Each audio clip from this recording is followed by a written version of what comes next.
उत्तर प्रदेश कांग्रेस के राज्यसभा सांसद प्रमोद तिवारी ने कहा, कांग्रेस यह सुनिश्चित करने के लिए काम करेगी कि विपक्ष के वोट विभाजित न हो। जनता अब भारतीय जनता पार्टी का समर्थन नहीं करती, जिससे अपने वादों को पूरा करने में यह सफलता दिखाई है।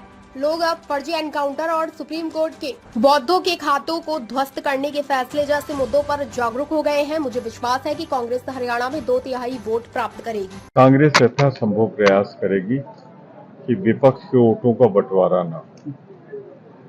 भारतीय जनता पार्टी को हटाने का इसे अब कोई चाह नहीं रही है जनता की ये सत्ता बनी रहे।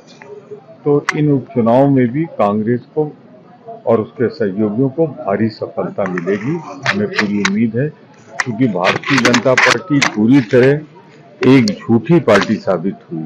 जितने वायदे किए थे जनता से एक भी पूरे नहीं हुए। अब वो भी जमाना गया जब फर्जी इनकाउंटर और जो सुप्रीम कोर्ट का वर्डिक्ट आया है, जिस तरीके से बुलडोजर का इस्तेमाल करके मुद्दों से ध्यान हटा लेते थे, अब जनता जाग गई।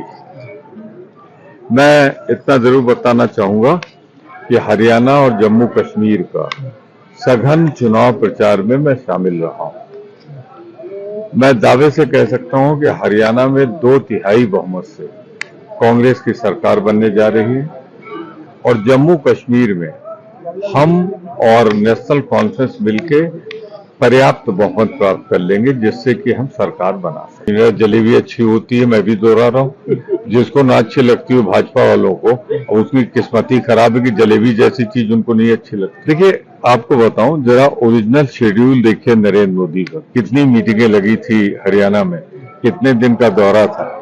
जब उन्होंने देखा कि मुश्किल से 2000-3000 भीड़ इकट्ठा हो रही है, जनता में कोई उत्साह नहीं, तो उन्होंने अपना खुद ही दौरा कर्टेल किया और इस तरीके से उन्होंने स्वीकार कर लिया कि यहाँ भारतीय जनता पार्टी हार रही है और कांग्रेस हार रही है। छापा ही नहीं, जो भाजपा के खिलाफ है, तो उनके खिलाफ जो वोट है उसका बंटवारा रोकने के लिए कांग्रेस के दरवाजे खुले हैं।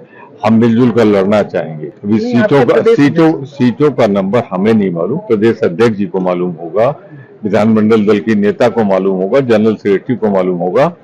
हम सम्मानजनक सीटें चाहते हैं।